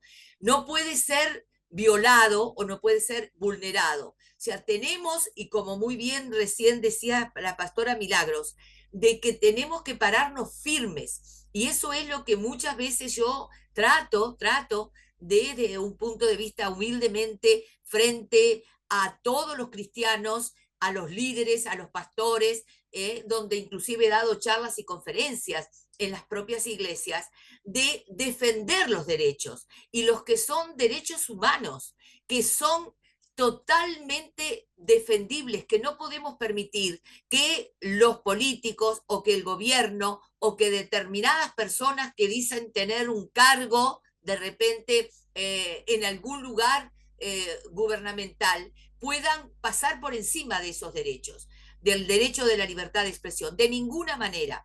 Nosotros tenemos el derecho de expresar libremente y lo consagra por sobre todas las cosas el derecho de libertad de religión. Como hemos hablado hoy, en un país como normalmente son los países de América Latina que tienen separado lo que es la iglesia del Estado, pero el derecho de libertad de religión es un derecho que es uno de los principales o primeros derechos que estableció precisamente la Declaración Universal de Derechos Humanos de 1948. Lo tenemos que defender y tenemos que decir, y se nos tiene que escuchar y aceptar lo que tengamos que decir. ¿Por qué? Porque es el derecho, un derecho fundamental. Y los derechos humanos o fundamentales como estos que digo y reitero, son fundamentados en la palabra de Dios. Son derechos como el de la libertad de expresión, de opinión, todo lo que tengamos que decir. Son derechos inherentes, se llama, son derechos irrenunciables y que está determinado a nivel del mundo del derecho como derechos que nacen con la persona, que los estados tienen que reconocer. Los gobiernos tienen la obligación de reconocer estos derechos, no los pueden negar. Y si hay una vulneración, pues habrá que hacer la denuncia correspondiente, pues habrá que denunciar a quienes, ante la justicia o ante los organismos correspondientes en cada país, que no se ha respetado ese derecho. Y le agrego algo nomás, que fue citado hoy cuando el pastor Balcrey habló de algo de mi persona, de que tengo un trabajo precisamente referido a la objeción de conciencia en el ámbito educativo, que es referido al derecho que tenemos de objeción de conciencia cuando se vulnera un derecho nuestro, a través de una norma, a través de un decreto o a través de una resolución. Los ciudadanos, las personas, los seres humanos, tenemos el derecho de objeción de conciencia. No cumplir, no hacer lo que realmente viola el derecho que tenemos como cristianos, o porque sostenemos una filosofía de vida, o porque sostenemos una correcta ideología. El cristianismo es una ideología, obviamente fundada en la palabra de Dios. Entonces podemos tener un derecho, que es el derecho de objeción de conciencia, que es un derecho humano y que también está en las constituciones y en las leyes de los diferentes países. Y me permites agregar, Grisel, también una cuestión práctica, que lo dijimos en la vez anterior cuando estuvimos con el representante, con el pastor Ortigosa. Una cuestión fundamental es la unidad. La unidad al plantear las cuestiones. En materia estratégica, uno solo no puede. La palabra de Dios dice, mejor son dos que uno. Y cordón de tres dobleces no se rompe. Es decir, generar espacios de unidad de la iglesia. Y también les voy a tirar una idea que voy a hacer un poco de publicidad de la profesión de Grisel y la mía. Desde hace más de 2 años, aquí en Argentina, Asiera implementó un equipo de abogados que estamos en observación de toda la problemática que afecta a la sociedad y a las iglesias en particular, como temas de ideología de género, libertad religiosa, temas de aborto, y ahí estamos los abogados trabajando en equipos, es decir, las iglesias y las distintas alianzas tienen que tener un equipo profesional que los asesore, que los tenga al tanto de cuáles son sus derechos, al momento de presentar notas, al momento de presentar recursos ante las autoridades. Es bueno estar asesorado de cuáles son los derechos. Es una buena estrategia tener equipo profesional que esté, más allá de que estén presenciando esta capacitación, pero van a tener que en determinado momento acudir a un asesoramiento integral respecto de estas cuestiones. Creo que ya la mayoría de las alianzas tienen estos equipos, pero es bueno, no es mala palabra la palabra abogado, les digo, somos también redimidos por la sangre de Cristo. Él También nos son creyentes, ¿no? también somos, los abogados también vamos al cielo, como los perros van al cielo, bueno, los abogados también. Así que bueno, hermanos, si te puede servir también esa orientación. Perdón la interrupción, pero bueno, adelante, Milagros. Sí, una última pregunta, pastora Grisel. Primero hacen la consulta, dice, si las cosas salen de control en las escuelas, ¿se podrían conseguir implementar enseñanzas en las casas o en programas desde nuestras iglesias? ¿Tiene usted alguna recomendación de este tipo de enseñanzas o programas al respecto?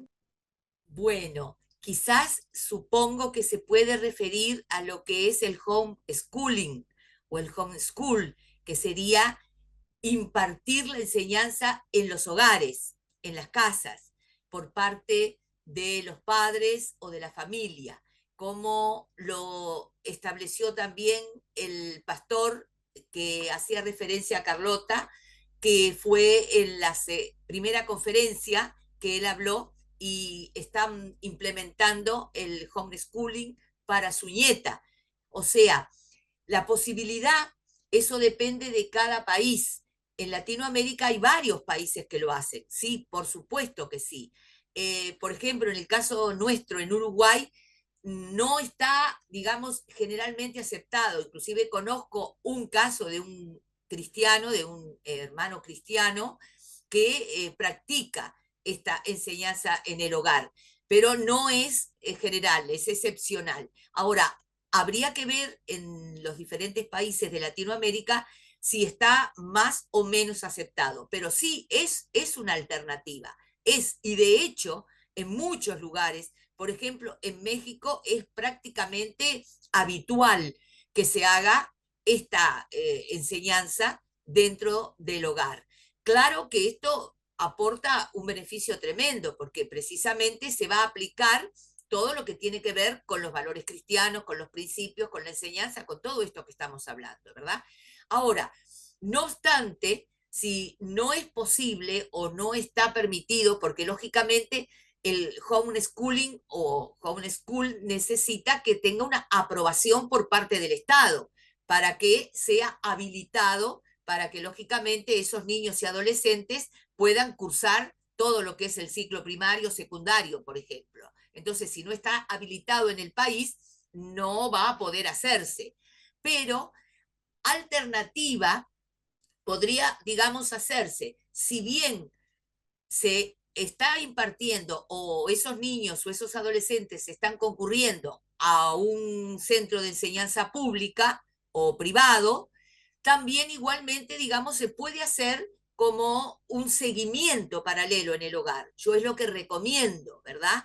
Que siendo obviamente cristianos, entonces se tome el tiempo. Miren, yo tengo una charla, una conferencia que hablo de la influencia de la familia en la educación de los hijos. Y precisamente digo esto, que es necesario, imprescindible, que los padres o la familia, los que estén al frente o siendo responsables de los niños y adolescentes, tomen un tiempo por día para dedicarse a esto, a supervisar la educación y a contribuir con la enseñanza, para usar el término correcto, que es la enseñanza. Entonces yo les digo, por favor, el día tiene 24 horas. 8 horas, por ejemplo, quizás los que pueden dormir 8 horas o los que pueden trabajar 8 horas más, pero quedan 8 horas más disponibles en cada día para cada uno de nosotros. En esas 8 horas yo digo, por favor, 1 hora o mejor 2 al día, o mejor 2, dedicarse a hablar con sus hijos o con esos niños o esos adolescentes, supervisar lo que recibieron en la escuela o en el ciclo primario o secundario, pedirle las tareas que hicieron, pedirle el material que han tenido o que les han dado en ese centro educativo, decirles qué aprendieron, qué les dijeron, absolutamente tener un contralor, por decirlo de alguna manera, de lo que ellos han oído o han escuchado o se les ha, como en este caso, adoctrinado. ¿Para qué? Para que precisamente entonces puedan actuar, como decía hoy al término de la exposición, como vacunando a esos hijos, porque anteriormente se les dijo que eso no era correcto, que eso es una idea falsa, o que eso es antibíblico, o que eso tiene todo lo que es negativo. Entonces, cuando esos hijos van a recibir, o van a sentir, o van a oír, o van a escuchar lo que se les está diciendo, ya tienen, como decir, esa vacuna, en el sentido de que van a tener lo que han recibido correcto de parte de su familia, de sus padres o de las personas que están. Por eso recomiendo, es imprescindible esa supervisión o ese contralor, que se haga en forma paralela y, como digo, 1 o 2 horas por día para contrarrestar o para poder poner en esos niños o adolescentes lo que es una verdadera enseñanza, aparte de lo que es la educación. Porque la educación, reitero, no olvidemos, y mi anhelo de que esta charla o esta exposición sirva, como también la pastora Milagros ha dicho y Carlota, para que se pueda llevar a la práctica, para que realmente podamos poner por obra lo que Dios quiere que hagamos. ¿Para qué? Para que realmente podamos hacer de nuestros hijos mejores hijos y de cada país un mejor país. Bien, Grisel, gracias, Milagros. Yo querría agregar a eso, respeto todas las posturas, pero pienso, y volviendo un poco a lo que decía Roberto, esa palabra hermosa que leyó, que nosotros lo que estamos difundiendo no es solo para bendecir a nuestros hijos y bendecir a la iglesia, sino que es para bendecir a la nación. Sí, Nosotros queremos transformar el sistema educativo porque queremos transformar una sociedad según los valores cristianos. Y creo que no es una buena solución, y repito, es mi criterio personal, refugiarnos en un homeschool, y nuestros niños creo que tienen que ir a la escuela pública o privada, estar compartiendo con nuestros niños porque ellos son la sal de la tierra. Y debemos confiar en que lo mismo que fue impartido a nuestras vidas, también fue impartida a la vida de esos niños. Y como dice la palabra también, que somos la luz de este mundo y que una luz no se esconde, sino que una luz para que alumbre tiene que estar ahí bien arriba. Entonces, no tener temor de nuestros hijos, bendecirlos y fortalecer su identidad y enviarlos, aunque sean pequeños, pero confiar en lo que hemos depositado por el Espíritu Santo en sus vidas. Y Dios hará, y que lo que nosotros queremos para nuestros hijos sea también para los demás hijos. Así que creo que tenemos que ser valientes, esforzados y valientes, y saber que somos portadores de esa luz y que somos, como dijo el hermano tan sabiamente en la lectura, somos la sal de la tierra. Así que así vamos concluyendo. Esto fue grabado y va a ser subido luego al canal de YouTube de la Alianza Evangélica Latina. Estamos muy agradecidos por la importante participación de todos ustedes. Damos gracias a Dios por la vida de Milagros Aguayo, mujer valiente y esforzada que está haciendo su obra en el Parlamento de Perú junto con otros hermanos que están ahí trabajando y con muchos congresistas que en toda la América Latina hacen una labor de resistencia, pero más que resistencia, una labor de transformación de la legislación. Damos, por supuesto, miles de gracias a nuestra amada Grisel por la sabiduría que ella nos impartió en esta mañana. Creo que Dios, y creo que también entre las estrategias está el aprendizaje. Qué bueno que en esta mañana se han corrido velos de cosas que no conocíamos, de cosas que están en la sabiduría de Dios que ha depositado en nuestras hermanas y que hemos podido aprender. Valcrey, si querés saludar, te damos un espacio pequeño ahí, como hombre pobre, habló muy poquito, pero te damos para que hagas el cierre final, querido hermano. Gracias, Milagros, también. Milagros, me olvidé de decirlo, Milagros, eres la presidenta de la Asociación de Pastores y Líderes Evangélicas del Perú, todo un orgullo que tengas ese cargo. Nuestra amiga Mildred, que también no sé si está todavía, y tantos amigos que se han sumado. Ahí estaba, no Aquí sé, ahí está la aquí estamos, Mildredcita. aquí Pero no le damos estamos. la palabra porque si no, Valcrey no puede saludar, querés que te diga, no lo dejamos, pobrecito. Así que gracias, gracias a todos y cada uno que se tomaron esta mañana de sábado, algunos levantándose muy temprano allí en Centroamérica para poder estar. Muchas gracias y te damos la palabra, Valcrey querido, ahí desde Paraguay. Al empezar, nosotros ya dijimos que hoy era el Día de las Damas, así que ustedes están en el derecho, ¿verdad? En la defensa de la familia, son madres, y ya sabemos luego que el Espíritu Santo tiene una particularidad con ustedes exactamente por tener ese amor diferenciado, yo digo siempre en la iglesia, por ser madre, ¿verdad? Y defender sus hijos. Así que solo agradecer a la doctora Grisel, que siempre ha traído una excelente ponencia a todos nosotros, como también a Pastora Milagro, a toda la gente que está involucrada en esto, y tenemos que comer porque hay mucha hambre en la tierra, ¿verdad?